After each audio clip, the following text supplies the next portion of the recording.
Joy Shrikrishna, welcome to Gurukul. আজকে যারা এলপিতে select হয়েছে তাদের নিয়ে আজকে একটা অনুষ্ঠান আছে আমাদের গুরুকুল প্রাইড অ্যাওয়ার্ড। তো আজকে আমাদের সাথে কে আছে চলো দেখে নেই। আচ্ছা বলো, তোমার নাম কি? দেবব্রত বিশ্বাস আমার নাম। তোর বাড়ি কোথায়? সবাই আমাকে মালদা বলেই চেনে, যেহেতু আমরা দুই বন্ধু মালদা থেকে এসেছিলাম আর কি। তো কিন্তু আমার বাড়ি হচ্ছে উত্তর দিনাজপুরের রায়গঞ্জ একটা শহরে আর কি। আচ্ছা আচ্ছা, রায়গঞ্জ থেকে এসেছিল।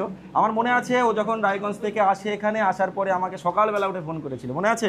একদম হ্যাঁ, একদম মনে আছে। তুই থাকতে কোথায় সেটা বলো একটু।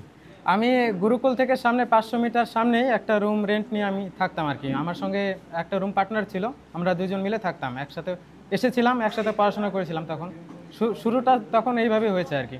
আচ্ছা, অ্যাকচুয়ালি তোমার ও কিন্তু শুধু যে এলপিতে সিলেক্ট হয়েছে সেটা না, ও এখন কি করছে সেটা একটু জানি। এখন তুই কি করছিস সেটা বল। আমি ইন্ডিয়ান অয়েলে আমার সিলেকশন হয়ে গেছে, তো আমি এখন ট্রেনিং করছি ইন্ডিয়ান অয়েলে অ্যাজ এ অপারেটর। তো ওইখান থেকেই আমি আজকে আমার ট্রেনিং নেই, তো ছুটি ছিল, তো সেই হিসেবে আজকে আমি এখানে এসে প্রোগ্রামটা জয়েন করেছি। মানে বুঝতে পারছো যে মানে একটা ট্রেনিং করছে, সঙ্গে সঙ্গে আবার এলপিরও হয়ে গেছে। এলপির কোন বোর্ড দেবব্রত? মালদা বোর্ডে বাড়ি থেকে খুব কাছে ছিল, তো আমি তার জন্য মালদা বোর্ডই ভরেছিলাম।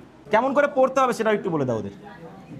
কেমন করে পড়তে হবে বলতে, প্রথমত যারা রেলের প্রিপারেশন করছে তারা সবাই জানে যে সায়েন্সটা কত ভাইটাল, বিশেষ করে ফিজিক্স, বায়োলজি, কেমিস্ট্রি, আর ম্যাথ রিজনিং তো অবশ্যই। তো প্রতাপদা যা যা বলছে, এমনকি প্রহ্লাদ স্যার যা যা বলছে, তো তোমরা ওই ওয়াইজ পড়ে যাও, যা যা বলছে পড়ো। ইভেন যদি পারো তো এক্সট্রাও পড়ো, নিজে থেকে এক্সট্রাও পড়ো, আর নিজের 100% দাও। আমিও তাই দিয়েছিলাম, আমি জানতাম না যে আমার হয়ে যাবে, আমি আমার 100% দিয়েছিলাম। তো ভগবানের আশীর্বাদে, শ্রীকৃষ্ণের আশীর্বাদে হয়ে গেছে আর কি। বাহ, কি আওয়াজ! তোমরাও 100% দাও, আশা করি তোমরাও সফল হবে। এনসিআরটি পড়তে হবে সেটা একটু বলে দাও। হ্যাঁ অবশ্যই এনসিআরটি। আমি আগে জানতাম না, আমার ওইদিকে টেকনিক্যালের কোনো টিচারই ছিল না, যার কারণে আমার গুরুকুলে আসা। আমি এখানে এসে দাদাদের দেখে, সবাইকে দেখে আমি বুঝতে পেরেছি যে এনসিআরটির নামে একটা বই আছে, সেটা পড়তে হয়, ওইখান থেকে রেলের কোশ্চেন হয়।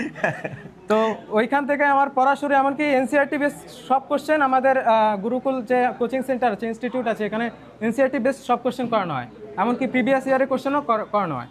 আর এমনভাবে বোঝাবে, মানে হয় না যে মনের দিক থেকে বুঝতে পারে যে আমাদের কোথায় বুঝতে অসুবিধা আছে, কোন জায়গাটা ভালো করে বোঝালে ও বুঝতে পারবে।